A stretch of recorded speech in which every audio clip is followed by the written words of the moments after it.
Nanti kita sampaikan ada salah seorang penelitian dari Amerika Serikat itu yang pernah meneliti tentang tembok tembok besar yang dibuat oleh Zulkarnain. Apakah itu dia tembok yang dimaksud adalah tembok Cina, ataukah itu temboknya yang dibuat oleh Zulkarnain tadi tembok yang lain, dan mengapa tidak bisa dideteksi oleh satelit?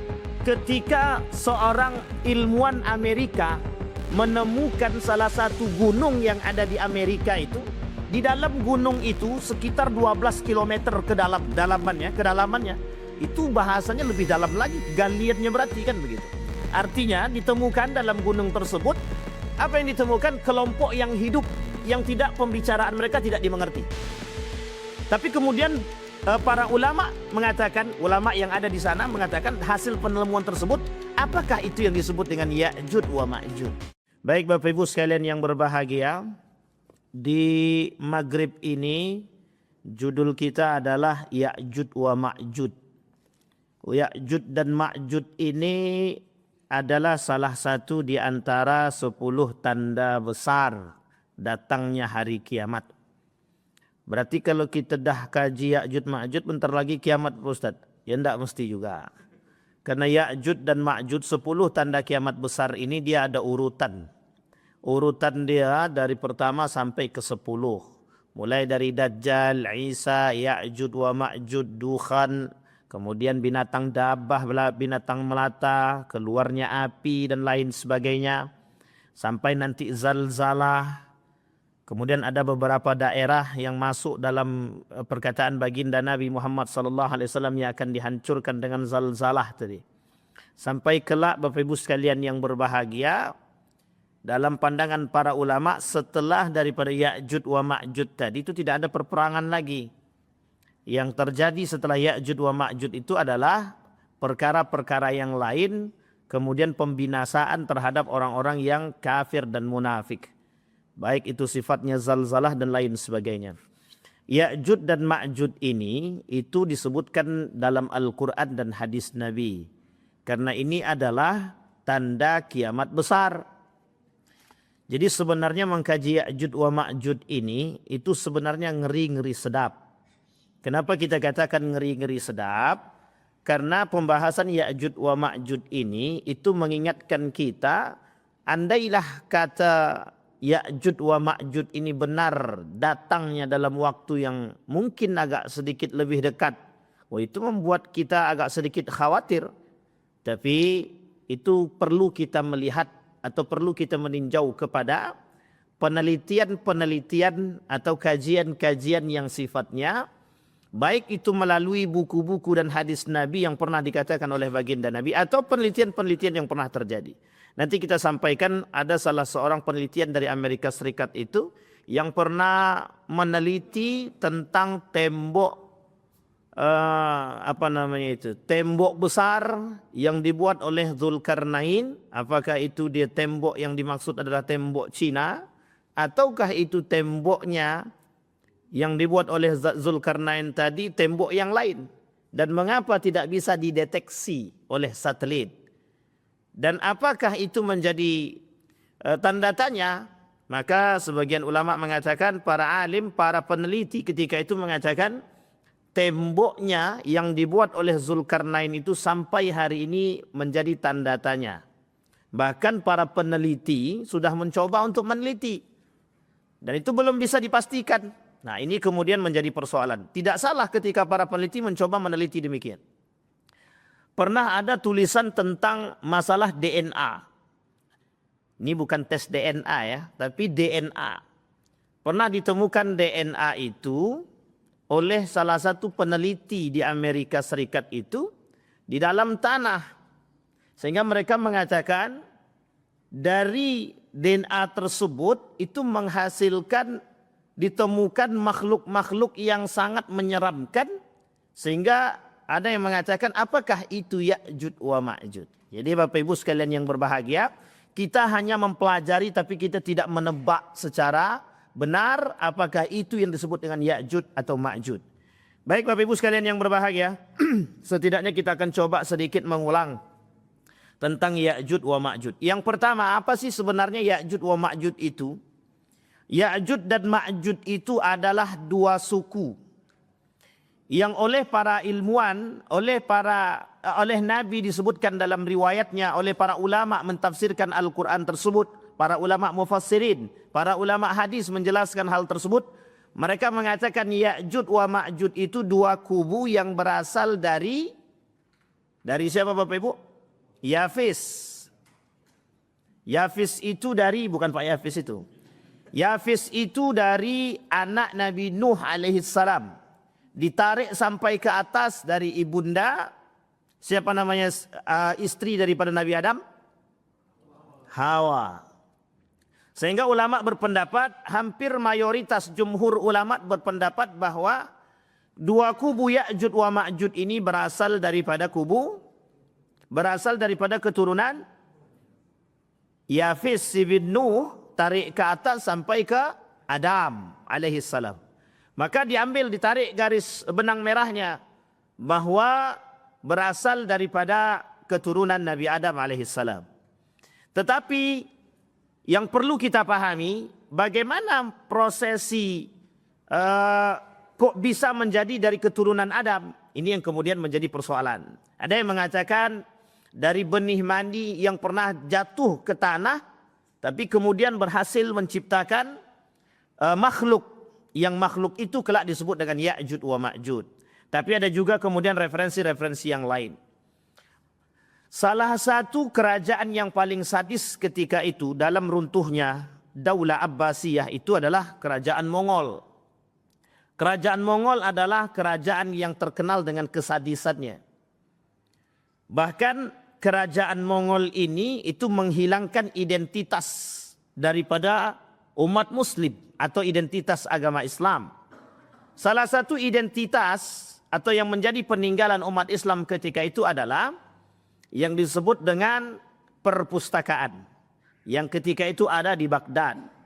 Nah, perpustakaan itu juga dihancurkan ketika dia selesai membunuh semua umat manusia yang ada pada masa Daulah Abbasiyah. Jadi keganasan yang dilakukan oleh kerajaan Mongol terhadap Daulah Abbasiyah umat Islam ketika itu sangat sadis. Maka diidentikan ketika itu oleh sebagian ulama mengatakan bahwa kesadisan bangsa Mongol dalam membunuh kaum-kaum muslimin ketika itu hampir serupa. Bahkan lebih daripada itu akan bermunculan yang lebih sadis. Itulah yang disebut dengan Ya'jud wa Ma'jud. Kata Nabi dalam hadisnya mufsidud, kelompok yang merusak. Dalam Al-Quran disebut dengan mufsidud. Orang-orang kelompok-kelompok yang merusak di muka bumi. Maka Ya'jud wa Ma'jud itu identiknya dengan hal yang buruk, yang melakukan kerusakan di muka bumi. Ada satu pendapat mengatakan begini, tapi dalam bentuk pertanyaan. Apakah Zionis itu Ya'jud wa Ma'jud? Karena Zionis itu, boleh Bapak Ibu tengok, mereka tak pandang bulu kan. Kalau bunuh orang kan dia tak pandang. Mau manusia tetap manusia saja. Yang penting bukan dari diri dia.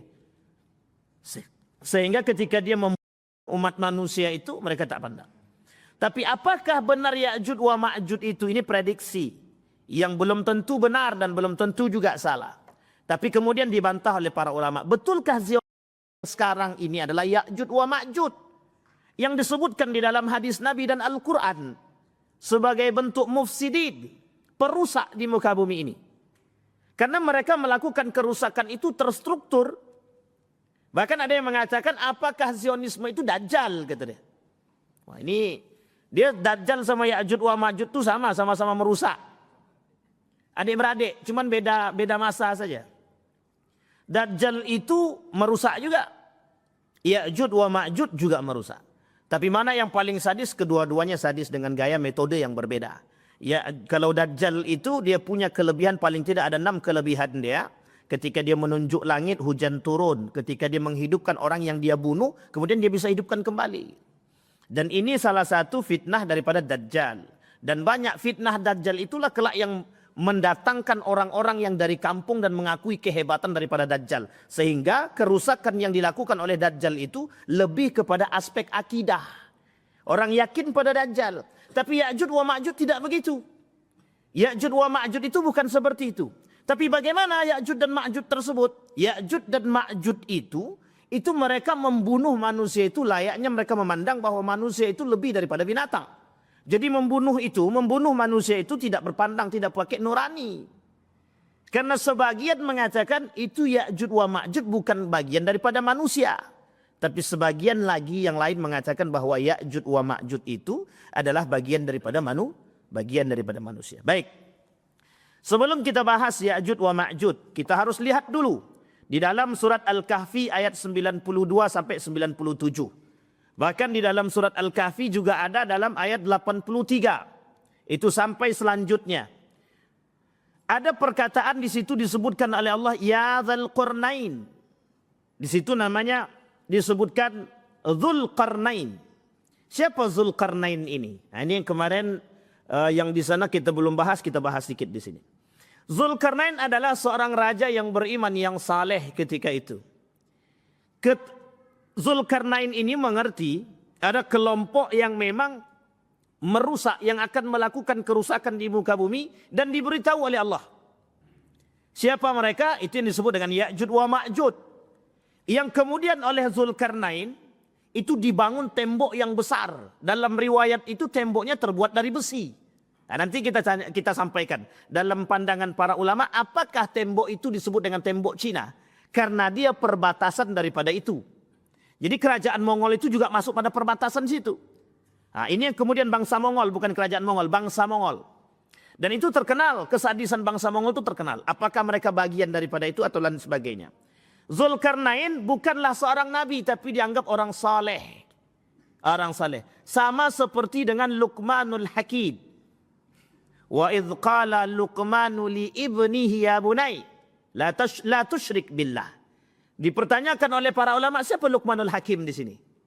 Luqmanul Hakim di situ apakah nabi, apakah orang saleh? Maka para ulama, jumhur ulama ittafaqa jumhurul ulama ala annahu min hakimin salihin. Seorang hakim yang saleh, bukan nabi. Sama dengan Dzulkarnain. Tidak dianggap nabi, tidak dikatakan nabi, tapi dia sebagai orang yang saleh. Ia diberi nama Dzulkarnain karena ia sudah pernah mencapai ujung dunia dari timur hingga barat. Tempat tanduk setan terbit. Nah, ini kapan baru tanduk setan ini kita bahas. Jadi Bapak Ibu, permasalahan tanduk setan ini itu juga menjadi permasalahan oleh sebagian para ulama. Apa yang disebut dengan tanduk setan itu? Nah, ini tanduk setan ini banyak multi tafsirnya. Lain waktu kita bahas karena kalau bahas itu tak habis nanti. Nanti protes pula Pak Yendi kan. Sehingga tersebut ketika Dzulkarnain mengetahui, Allah sebutkan di dalam Al-Quran dalam surat Al-Kahfi tersebut bagaimana Dzulkarnain diperintahkan oleh Allah membangun tembok yang tinggi dan besar. Tembok yang tinggi dan besar. Nah, kemudian Allah sebutkan, kemudian ia menempuh suatu jalan yang lain lagi. Hingga apabila dia telah sampai di antara dua buah gunung, dia mendapati di hadapan kedua bukit itu suatu kaum yang hampir tidak mengerti pembicaraan. Jadi ketika seorang ilmuwan Amerika menemukan salah satu gunung yang ada di Amerika itu, di dalam gunung itu sekitar 12 km kedalamannya, itu bahasanya lebih dalam lagi, galiannya berarti kan begitu. Artinya ditemukan dalam gunung tersebut, apa yang ditemukan? Kelompok yang hidup, yang tidak pembicaraan mereka tidak dimengerti. Tapi kemudian para ulama mengatakan, ulama yang ada di sana mengatakan hasil penemuan tersebut, apakah itu yang disebut dengan Ya'juj wa Ma'juj? Dibantah oleh para ulama, tidak. Meskipun percakapan mereka tidak dimengerti, kuku mereka panjang dan menakutkan, bentuk mereka tidak sama seperti manusia. Maka oleh para ulama tidak sejalan dengan apa yang disampaikan oleh Nabi. Karena dalam hadis Nabi itu salah satu bentuk atau ciri daripada Ya'juj wa Ma'juj itu salah satunya bermata. Nah, ini kalau diterjemahkan luas agak melebar juga bermasalah juga itu. Itu kalau sempat diterjemahkan lebih luas. Berarti kalau ada orang mata sipit, wah itu Ya'juj itu. Itu tak bisa. Makanya bahasa ini tafsirnya tidak boleh tafsirnya melebar, itu tak bisa. Apalagi, tapi ketika dikatakan ada pertanyaan. Dan ini ternyata sudah dibahas lebih dulu oleh para ulama. Mendengar kalimat bermata sipit itu tembok yang tinggi, itu orang berpendapat, apakah ini disebut dengan berasal dari Cina? Ini kemudian menjadi pertanyaan, apakah Ya'juj wa Ma'juj itu kelak datang dari Cina atau berasal dari Cina? Karena di situ ada tembok Cina yang tinggi dan besar, dan di perbatasan itu ada makhluk-makhluk, maksudnya ada manusia-manusia yang sadis dan ganas. Yang makhluk itu disebut dengan bangsa Mongol. Dan itu perbatasan India-Cina. Oh, itu sangat. Nah, itu kemudian menjadi persoalan. Apakah nanti ada bantahan daripada ulama atau tidak terkait apakah bangsa Ya'juj wa Ma'juj ini berasal dari Cina atau tidak. Baik. Kemudian Allah perintahkan, hai Dzulkarnain, sesungguhnya Ya'juj wa Ma'juj itu orang-orang yang melakukan kerusakan di muka bumi. Jadi sudah banyak tandanya Bapak Ibu. Tadi mata sipit. Kemudian sifat kedua melakukan kerusakan di muka bumi. Jadi Bapak Ibu jangan sebut pula ada orang yang melakukan kerusakan di muka bumi. Ya'juj wa Ma'juj gitu. Itu tak bisa juga. Karena kita harus tahu karakter-karakter dia. Kemudian disampaikan orang-orang yang melakukan kerusakan di muka bumi. Maka dapatkah kami memberikan sesuatu pembayaran kepadamu. Supaya engkau membuat dinding antara kami dan mereka. Kata Allah, antara kami dan mereka. Kami di sini bukan untuk Allah. Kalimat kami di sini oleh para ulama dikatakan bukan Allah. Tapi kalimat di sini adalah umatnya Nabi Muhammad sallallahu alaihi wasallam. Jadi saking tingginya tembok itu Bapak Ibu, itu tidak bisa. Tidak bisa digrogoti, tidak bisa dikikis saking kerasnya. Tapi kelak itu hancur ketika janji Allah. Ketika janji Allah itu hancur. Sehingga oleh ulama ini disebutkan oleh Muhammad Arif ini, Dr. Muhammad Arif mengatakan, nanti disampaikan bagaimana cara mereka menghancurkan tembok itu. Itu disampaikan. Dan bisa Ibu bayangkan, Bapak Ibu bayangkan ketika tembok yang tinggi, di situ manusia-manusia yang ganas-ganas tinggal di situ. Ibarat ketika ada dua orang saja, dua orang yang terkurung di dalam satu ruangan, tidak dikasih makan. Kira-kira apa yang akan terjadi di situ? Yang terjadi di situ siapa yang paling kuat? Maka yang paling kuatlah yang akan memakan yang lemah. Gitu. Sama halnya ketika ketika bangsa Ya'juj wa Ma'juj ini terkurung sekian lama, ketika mereka keluar daripada kurungan tersebut, itu mereka seperti binatang buas yang keluar daripada sarang dia. Dan kelak nanti Ya'juj wa Ma'juj itu akan bercampur antara kalian satu dengan yang lain. Dan kalian tidak mengenali mereka. Bagi mereka yang mengenal itu, bagi mereka yang beriman mereka tahu. Tapi bagi mereka yang tidak beriman mereka tidak mengerti. Mana yang disebut dengan Ya'juj wa Ma'juj itu. Tinggi mereka lebih tinggi daripada kita. Maka habis ini jangan tengok yang tinggi-tinggi, tak usah. Nanti bahaya.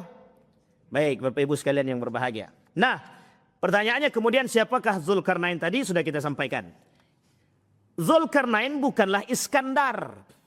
Bukanlah Iskandar yang pernah disebutkan. Jadi ada yang mengatakan, salah satu pandangannya mereka mengatakan bahwa Dzulkarnain itu adalah Iskandar, Alexander.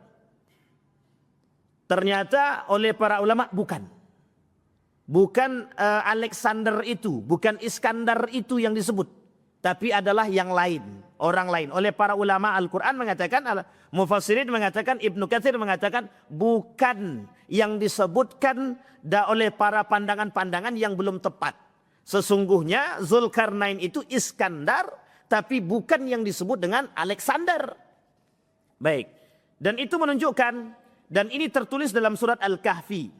Telah menyebutkan kisah Dzulkarnain dalam surat Al-Kahfi bahwa ia telah berkeliling dunia. Di sini kita akan membahas ayat yang berkaitan erat selain daripada surat Al-Kahfi. Baik. Siapakah Ya'juj wa Ma'juj? Adakah pendapat yang lain mengatakan Ya'juj wa Ma'juj tersebut? Ada. Yang mengatakan pendapat yang lain Ya'juj wa Ma'juj tadi, itulah kemudian yang mengatakan bahwa Ya'juj wa Ma'juj itu ada yang datang dari Ada yang mengatakan Ya'juj wa Ma'juj itu datang dari tempat yang lain. Ada yang mengatakan bahwa Ya'juj wa Ma'juj itu datang dari satu daerah yang berada di pegunungan yang cukup dalam. Itu yang disebut tadi. Salah satunya penelitian yang tadi dilakukan oleh Profesor Doktor dari Amerika tersebut. Pendapat lain menyebutkan bahwa Ya'jud wa Ma'jud diambil dari kalimat bahasa Arab yang berbunyi ajad an-nar, yang berarti api yang menyala-nyala. Jadi api yang menyala-nyala. Ada yang mengatakan Ya'jud wa Ma'jud itu diambil dari kalimat maja yamuju. Maka dibaca yaja yamuju, yaja yajud. Kemudian maja yamuju diambil dari kalimat yang berartikan gelombang. Ternyata para ulama mengatakan tak cocok. Yang cocok adja yauj. Adja yauj. Artinya apa? Yang artinya adalah api yang menyala-nyala. Kalau disamakan dengan karakter mereka hampir mirip. Dari secara bahasa, arti daripada nama mereka itu dikaitkan dengan karakter sifat yang disebutkan oleh Allah, itu agak bersamaan. Karena salah satunya api yang menyala itu adalah salah satu sifat daripada syaitan. Yang di dalam diri mereka ada nafsu yang selalu menyala. Ada selalu perbuatan-perbuatan yang ingin melakukan kerusakan. Karena identik api itu membakar dan lain sebagainya. Apa agama Ya'jud wa Ma'jud? Sampaikah kepada mereka dakwah Nabi Muhammad sallallahu alaihi wasallam? Ini yang perlu kita pahami. Berarti Ya'jud Ma'jud itu tidak Islam Pak Ustaz. Saya, jadi kita harus cari itu. Apakah Ya'jud wa Ma'jud itu agamanya Islam? Kami belum sampai ke sana lagi. Maka kata kita akan merujuk kepada pemahaman para ulama. Kata para ulama, Ya'jud wa Ma'jud adalah manusia biasa. Anak cucu Adam. Al-Hafiz Ibnu Hajar Al-Asqalani menguatkan pendapat yang menyebutkan bahwa Ya'jud wa Ma'jud dari keturunan Adam. Yang diambil dari keturunan Yafis ibn Nuh. Ya ayuhan nasu taqu rabbakum. Idna zalzalatas sa'a syai'ud nazib. Hai manusia, bertakwalah kepada Allah kalian. Sesungguhnya kegoncangan hari kiamat itu adalah suatu kejadian yang sangat besar. Salah satu kejadian yang besar disampaikan oleh Nabi. Kata Nabi, la taqumus sa'ah hatta tarau wuku'an izam. Kata Nabi, tidak akan terjadi hari kiamat sampai kalian akan melihat kejadian-kejadian yang besar. Nah, salah satu kejadian-kejadian yang besar itu yang disampaikan oleh Nabi dalam hadisnya adalah munculnya Ya'jud wa Ma'jud yang tak pernah kita bayangkan. Jadi Bapak Ibu, tak bisa dibayangkan. Kalau kita dapatnya hadis Nabi, kita hanya bisa membayangkan dengan, oh betapa sadisnya gitu. Tapi ketika kita melihatnya secara langsung, oh itu kemudian hanya orang-orang yang kafir dan munafik yang bisa melihat Ya'jud wa Ma'jud itu secara zahir. Kenapa demikian? Karena mereka bercampur. Nah, orang-orang yang beriman yang mengetahui keberadaan Ya'jud wa Ma'jud, mereka akan mencari keselamatan. Nanti akan kita sampaikan bagaimana caranya selamat daripada Ya'jud wa Ma'jud. Tapi kita berdoa kepada Allah. Apa doa kita kepada Allah? Semoga kita tidak bertemu dengan Ya'jud wa Ma'jud. Jangan sampai ketemu. Kalau sempat kita ketemu, berarti kedekatan hari kiamat itu semakin dekat sekali. Dia nomor 3. Berarti tinggal berapa lagi? Tinggal 7 lagi. Tinggal 7 lagi. Kalau sempat 7 itu dan disampaikan oleh para nabi, oleh para ulama, kedekatan antara satu dengan yang lain itu sangat dekat. Bermunculannya kiamat besar tadi, antara satu dengan yang lain itu sangat dekat. Nah, kita tidak bisa mentafsirkan sangat dekat itu, tidak bisa. Apakah sekarang, kemudian besoknya kiamat selanjutnya, apakah besoknya lagi kiamat selanjutnya, itu kita tidak bisa mengatakan demikian. Karena itu fatrah, masa, waktu yang menentukan hal demikian. Baik Bapak Ibu sekalian yang berbahagia. Sekarang pertanyaannya adalah, apakah agama Ya'jud wa Ma'jud tersebut? Ulama berbeda pendapat. Tidak ada yang mengetahui secara zahir agama daripada Ya'jud wa Ma'jud. Tak ada yang mengetahui secara zahir. Apakah sampai kepada mereka dakwah baginda Nabi Muhammad SAW? Kalau pendapat Ibnu Hajar Al-Asqalani, kata Ibnu Hajar Al-Asqalani, itu tidak sampai. Kata Ibnu Katsir, justru Ibnu Katsir mengatakan tidak jelas apakah mereka mendengarkan dakwah atau tidak. Karena tembok yang tinggi tadi sebagai penghalang, kata dia, yang tidak bisa pernah sampai ke sana. Nah, ini yang menjadi masalah. Maka tidak ada orang yang merobohkan tembok selain daripada mereka sendiri. Dan itu ketika janji Allah yang Allah sebutkan di dalam Al-Quran itu. Baik, Bapak Ibu sekalian yang berbahagia. Kemudian dikatakan dalam hadis yang lain, Ketika para sahabat sudah berkumpul mengelilingi baginda Nabi Muhammad SAW, kemudian Nabi bersabda, tahukah kalian hari apakah itu? Itu adalah hari di mana Allah Ta'ala memanggil Adam dan berfirman, wahai Adam, kirimkanlah satu rombongan ke neraka. Wahai Adam, kirimlah satu rombongan ke neraka. Kelak ada orang yang masuk ke dalam neraka itu bersamaan. Allah sebut di dalam Al-Quran, wasiqal ladzina kafaru ila jahannama zumara. Kelak akan masuk orang-orang kafir itu, orang-orang yang melakukan kerusakan di muka bumi, itu masuk ke dalam neraka jahanam itu zumara, bersama-sama. Tapi kalimat itu digandeng. Wasiqal ladzina taqaw rabbahum ilal jannati zumara. Kelak orang yang beriman dan bertakwa, kata Allah, masuk juga ke dalam surga itu berombong-rombong, bersama-sama. Jadi Bapak Ibu sekalian yang berbahagia, kuatkan soft. Kuatkan iman, persatuan kita penting. Kelak di akhirat kalau kita tidak ketemu dengan, misalkan saya tak ketemu dengan Bang Jidin, ya Allah, aku bersaksi Bang Jidin ini orang baik, orang soleh. Nah, itu bisa Bu. Kita punya syafaat buat sahabat kita. Maka dalam hadis Nabi disebut itu falyukhallil. Carilah sahabat yang baik, yang mengantarkan kita kepada agama yang baik. Itu penting. Makanya kawan-kawan yang soleh itu penting. Jangan dicaci dan dimaki. Siapa tahu orang-orang yang tak soleh tadi, kalau dengan nasihat kita dia masuk, dengan akhlak kita dia masuk, kita bisa ajak dia. Ya Allah, aku bersaksi bahwa beliau orang baik. Nah, ini misal. Tapi besok kalau Bapak Ibu dah di surga tak tengok saya, itu tak Ibu tak panggil, itu memang bahaya pula kan. Ya, artinya adalah kita saling memberikan peringatan, saling mengingatkan antara satu dan yang lain. Kemudian Adam bertanya, ya Rabbi, apa itu rombongan ke neraka? Allah menjawab dengan firman Allah, dari setiap 1000 orang, 999 orang akan masuk ke dalam neraka dan 1 orang masuk surga. Nah, jadi rombongan yang dimaksud tadi adalah 999 itu masuk ke dalam neraka, 1 saja yang masuk ke dalam surga. Kalau 1000, andai kata 10.000 berarti cuma 10 orang yang masuk. Berarti 990, berapa tuh?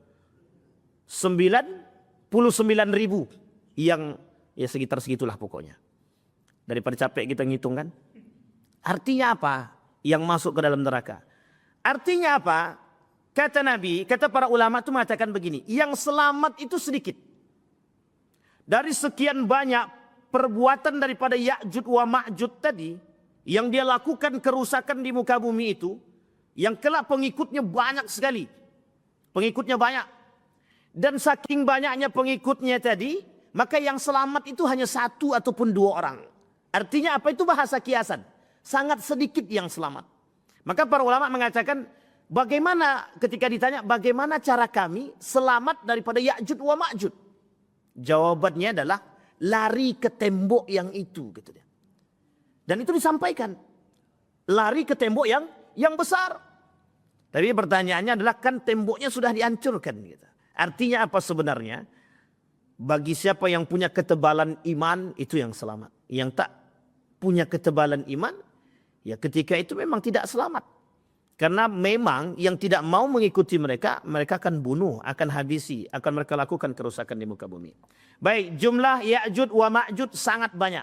Abdullah bin Amr berkata, meriwayatkan dari baginda Nabi Muhammad SAW ketika Nabi bersabda, sesungguhnya Ya'jud wa Ma'jud adalah keturunan Adam. Apabila dilepas, mereka akan merusak kehidupan manusia seluruhnya. Tidak ada seorang pun yang meninggal dari mereka kecuali akan meninggalkan 1000 orang keturunan atau lebih. Dan sesungguhnya ada 3 suku bangsa keturunan mereka. 1 namanya Tawil, yang kedua Taris, yang ketiga Minsak. Jadi tak ada yang selamat kecuali orang-orang yang beriman. Maka mencari keselamatan itu dari saat ini, bukan nanti. Kalau nanti itu susah, selamat lagi sudah. Maka cari keselamatan itu dari sekarang. Membangun keimanan yang kuat. Hari ini tak perlu Ya'jud wa Ma'jud muncul saja, itu udah goncang-gancing gitu sekarang nih. Semuanya dibuat biar kita jauh daripada iman. Semuanya dibuat biar kita jauh daripada agama. Semua dibuat biar kita jauh daripada nilai-nilai agama.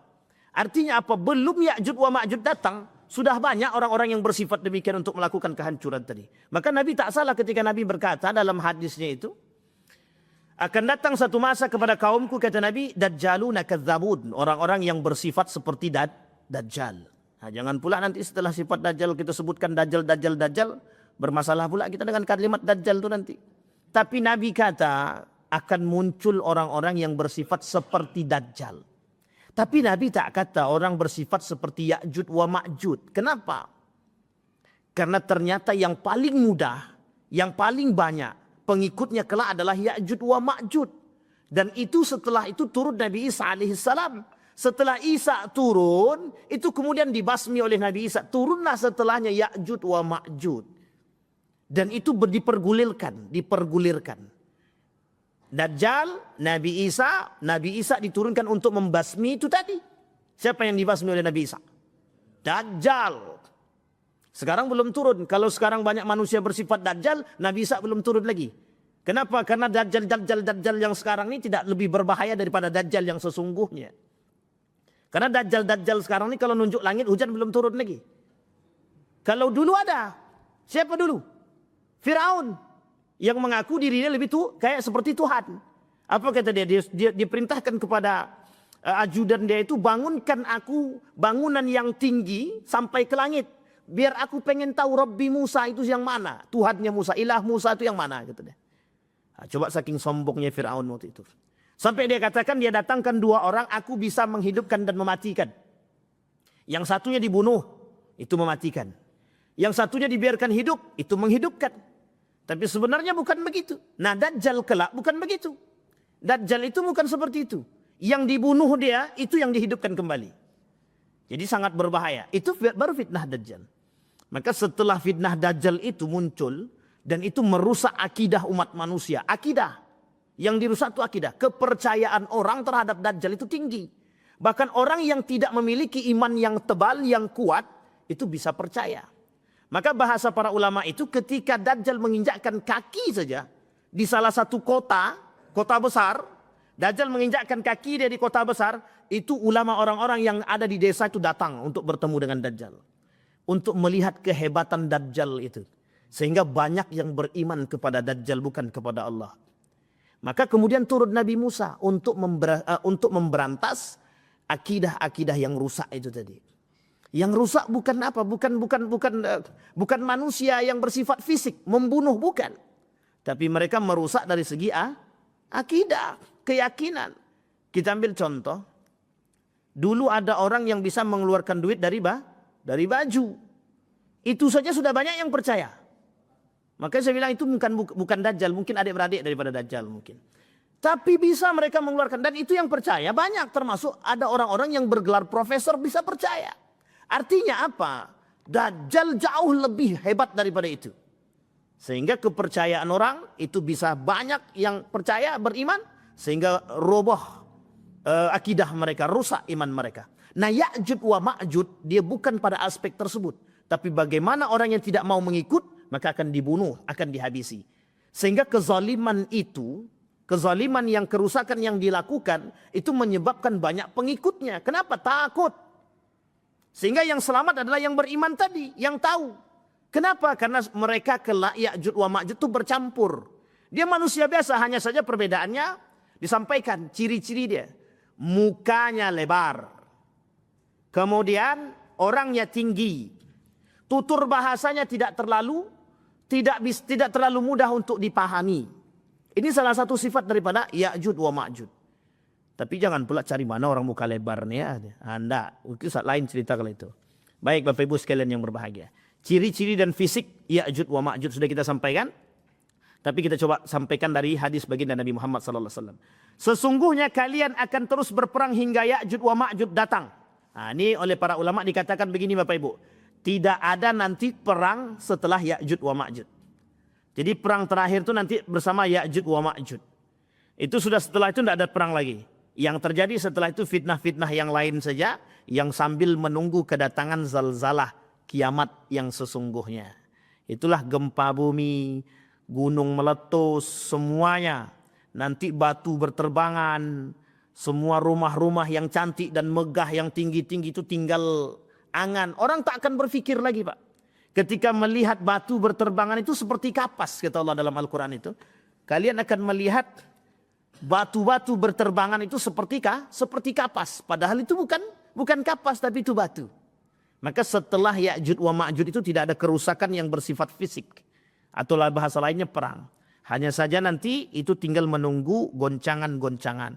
Dimatikannya lampu selama 40 hari. Kemudian muncul dukhan. Ada nanti binatang melata yang bisa berbicara. Kemudian banyak. Dan ketika itu muncul api yang kemudian muncul daripada Yaman. Sungai yang kemudian sudah mengering. Itu tanda.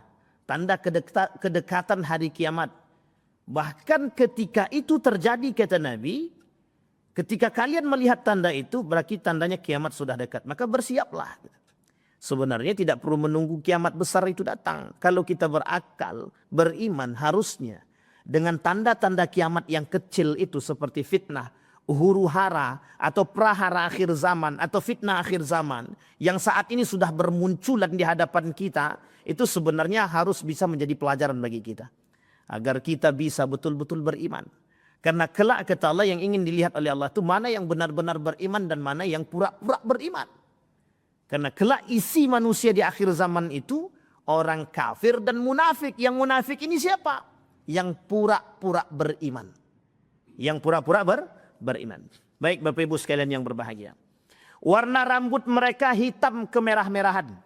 Wajah mereka diperumpamakan oleh Nabi dengan perisai cembung yang tebal karena bentuknya yang bulat dan padat berlemak. Nah, bisa dibayangkan Bapak Ibu? Bisa bayangkan? Menengok orang-orang agak gemuk sikit. Tapi jangan dibayangkan betul. Bahaya pula itu nanti. Mereka nanti akan keluar. Dan turun dari seluruh tempat yang tinggi. Lalu menyebar ke seluruh penjuru dunia dengan sangat cepat. Oleh ulama, oleh sebagian pandangan mengatakan begini. Bisa jadi, ini bisa jadi kata mereka. Ini tapi bahasa hanya sekedar bahasa apa namanya? Bahasa cocokologi, tapi sebenarnya tidak tepat juga. Ketika Bapak Ibu melihat hari ini ada beberapa bangsa, beberapa negara yang ciri khas mereka itu mereka bisa berada di mana-mana. Bisa berada di mana-mana. Dan mereka bisa menguasai perekonomian di mana-mana. Sekarang Bapak Ibu bangsa apa yang bisa menguasai perekonomian di mana-mana? Cuman itu. Ada yang lain? Tidak ada. Oh ada satu lagi. Padang. Itu nasi padang di mana-mana banyak. Oh serius Bapak Ibu? Saya mengatakan benar. Di Turki itu ada nasi padang. Tapi ini karakter dagang ya, karakter dagang. Tetapi bangsa Cina itu mereka diwajibkan. Anak-anak muda itu wajib dagang. Bahkan perbankan, Bank Sentral Cina itu memberikan bantuan dana 0,0 sekian persen. Kalau saya tak salah 0,02%. Saking rendahnya bunga, itu diberikan pinjaman kepada anak-anak yang ingin berwirausaha. Karena apa? Karena mereka wajib berdagang dan mereka bisa menguasai pasar. Ketika terjadi antara Cina, ketika terjadi ketegangan antara Cina dan Amerika, itu Amerika menantang Cina begini. Pokoknya diangkat pajak itu mereka angkat setinggi mungkin. Apa kata Cina? Silahkan angkat. Tidak ada masalah.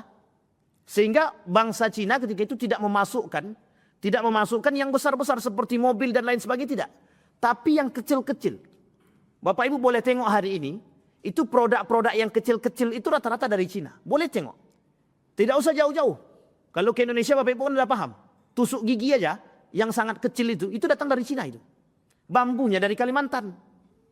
Cuman barang itu dibawa ke Cina, sampai di Cina dibuatnya kayak tusuk gigi. Sampai ke sini harganya lebih, padahal kita bisa buat tusuk gigi sendiri.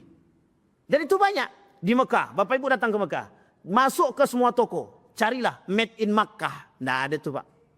Sangat kecil sekali Bapak menemukan made in Makkah atau made in Amerika, made in Australia, jarang. Made in China. Itu rata-rata. Panci kuning, tahu panci kuning? Bukan panci apa namanya? Cerek itu, cerek emas itu. Itu datang dari mana? Nah, mereka akan menguasai itu. Kata dia. Maka ada yang di situ orang mengatakan apakah Ya'juj wa Ma'juj itu adalah bangsa Cina. Maka itu alasannya. Bukan hanya karena mata sipil penguasaan mereka terhadap dunia. Bahkan mereka bisa menguasai dunia itu dalam waktu yang sangat cepat. Ketika Amerika menjadi negara adik kuasa itu, Cina itu masih biasa saja. Hari ini orang melihat yang paling berkuasa itu bukan Amerika, tapi Cina. Kenapa demikian? Karena Cina bisa merusak segala hal, termasuk merusak pasar. Dan itu yang tidak dimiliki oleh negara manapun. Bayangkan Cina bisa masuk dalam semua tempat. Nah, makanya orang berpendapat, ada yang mengatakan apakah bangsa Ya'juj wa Ma'juj itu berasal dari bangsa Cina. Maka oleh para ulama mengatakan tidak, kata para ulama. Bukan. Ya'juj wa Ma'juj itu bukan datang dari Cina. Hanya saja ciri khas yang disampaikan itu bermiripan. Dan dianggap apakah tembok Cina itu adalah tembok yang dimaksud oleh yang dibuat oleh Zulkarnain dulu? Bukan. Bukan. Karena apa? Oleh para ilmuwan itu mengatakan tembok yang dibuat oleh Zulkarnain itu dalam bahasa hadisnya itu dibuat dari besi. Sementara tembok Cina itu tumpukan batu. Batu bata kalau bahasa kita hari ini. Artinya apa? Terdapat perbedaan. Dan memang dataran tingginya sama. Dianggap sebagai dataran tinggi. Dan di antara tembok itu memang ada bangsa. Dan kelompok yang dianggap memang ganas. Yang dulu pernah disebut sebagai bangsa Mongol. Yang pernah menaklukkan Abbasiyah. Yang memang pembunuhannya sadis. Nah, ini kemudian terjadi. Maka para ulama, tidak ada satupun para ulama yang mengatakan secara detail siapa sebenarnya, dari bangsa mana sebenarnya Ya'juj dan Ma'juj tersebut. Tapi yang penting kita pahami adalah ciri dan fisik dia tadi. Mukanya lebar, kemudian berbicaranya tidak terlalu fasih, dia tidak terlalu fasih berbicara. Bagaimana Ya'juj dan Ma'juj menjebol dinding penghalang? Kata Allah, kelak mereka tidak akan bisa menghancurkan tembok tersebut sampai pada masanya atau waktunya. Ya'juj dan Ma'juj adalah dua suku bangsa yang selalu membuat kerusakan di muka bumi, sehingga Zulkarnain membangun dinding yang menghalangi mereka. Selama berada di balik dinding penghalang ini, mereka menjalani kehidupan mereka sendiri. Makan, minum, beraktivitas. Mereka pun terus berusaha berusaha sekeras tenaga. Bagaimana cara mereka meruntuhkan dinding-dinding tadi yang terbuat dari besi tadi. Mereka terus menggali dan melubanginya sedikit demi sedikit.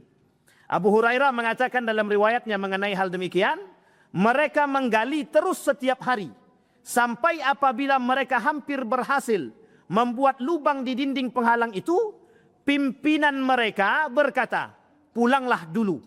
Besok kalian akan bisa menjebolnya kembali. Namun Allah selalu mengatakan, namun Allah selalu mengembalikan mereka dinding-dinding penghalang tersebut sampai nanti tiba waktunya Allah berkehendak untuk melepaskan mereka keluar. Artinya sebenarnya apa? Kelak akan ada kerja keras. Kerja keras yang dilakukan mereka itu kelak berhasil. Akan mereka robohkan. Kata Abu Hurairah itu justru kelak kegigihan mereka itu dipandang ketika memang kedekatan hari kiamat itu semakin nampak. Nah, maka ulama berkata, apakah hari ini kiamat itu sudah dekat? Nah, itu pertanyaannya. Dijawab oleh para ulama, tidak ada satupun yang bisa mencoba mengatakan bahwa kiamat itu sangat dekat ataupun sudah dekat. Kenapa demikian?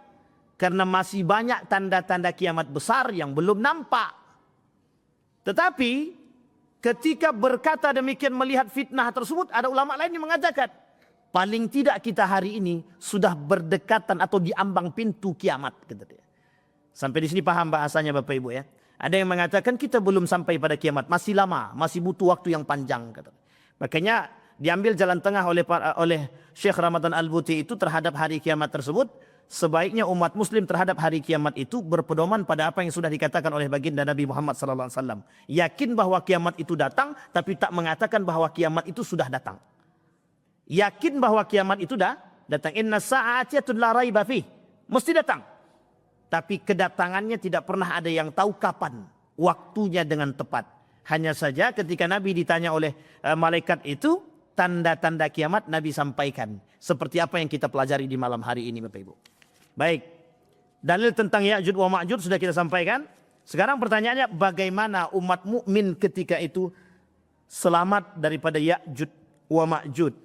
Yang pertama kata para ulama, orang-orang yang selamat daripada Ya'juj wa Ma'juj, orang-orang yang memiliki ketebalan iman. Yang kedua, ulama mengatakan larilah sejauh mungkin Anda mampu lari, sehingga Anda tidak bertemu dengan mereka. Tapi ini Bapak Ibu sekalian yang berbahagia, Karena saking banyaknya jumlah Ya'juj wa Ma'juj tadi, saking banyaknya dan mereka tersebar di seluruh dunia. Bahkan jumlah mereka itu berbanding. Seperti apa? 1000 bandingnya 1. Artinya apa? Jumlah mereka, orang-orang yang benar-benar selamat itu adalah orang yang benar-benar dalam naungan Allah Subhanahu wa ta'ala. Bapak Ibu sekalian yang berbahagia, tetapi ending kalimat ini Bapak Ibu, kita tak boleh cocokologi. Nampak orang bersifat kayak melakukan kerusakan di muka bumi, kita katakan dia Ya'juj, itu tidak boleh. Seperti yang tadi di awal, apakah Zionis itu adalah Ya'juj wa Ma'juj? Karena memang tidak ada pendapat yang sahih mengatakan bahwa Zionis itu Ya'juj wa Ma'juj. Apakah Cina itu, bangsa Cina itu Ya'juj wa Ma'juj? Juga tidak ada dalil yang sharih dan yang kuat yang mengatakan mereka Ya'juj wa Ma'juj. Apakah tembok Cina itu adalah tembok yang dibangun oleh Zulkarnain? Oleh para ahli ilmuwan juga tidak mendapatkan keterangan yang pasti. Artinya apa? Artinya kita umat muslim disuruh bersiap. Dengan apa? Dengan keimanan yang betul-betul iman. Bukan hanya sekedar. Kalau orang tahu Ya'juj, misal mohon maaf, tahu mereka, oh bangsa Cina itu Ya'juj wa Ma'juj, mesti kita bersiap.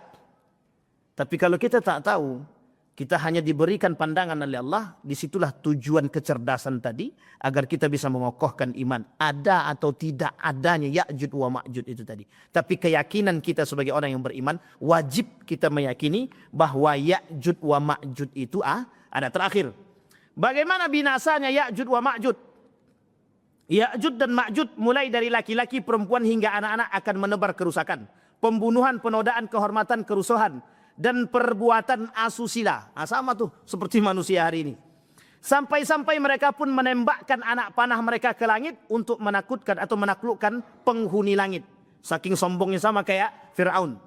Selanjutnya Allah akan menurunkan hujan untuk mencuci bumi hingga mengkilap bagai cermin.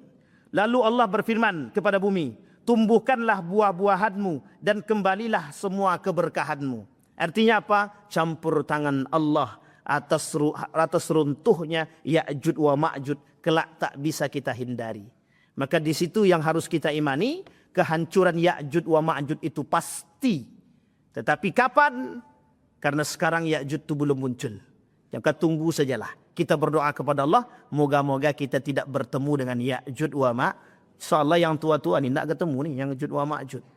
Masalahnya yang puluhan tahun yang akan datang yang kita takutkan. Mereka ketemu atau tidak. Mudah-mudahan kita termasuk orang-orang yang beriman kepada Allah. Amin ya rabbal alamin. Saya kira itu saja Bapak Ibu sekalian yang berbahagia. Ini sudah selesai Ya'juj wa Ma'juj. Kalimat endingnya tidak boleh ada yang mengatakan siapapun yang melakukan kerusakan di muka bumi ini, kita tak boleh katakan dia Ya'juj ataupun Ma'juj. Apalagi kita katakan Dajjal, nanti berujung pada polda. Itu yang tak menjadi masalah kita hari ini. Fa'tabiru ya ulil absar la'allakum tuflihun. Assalamualaikum warahmatullahi wabarakatuh.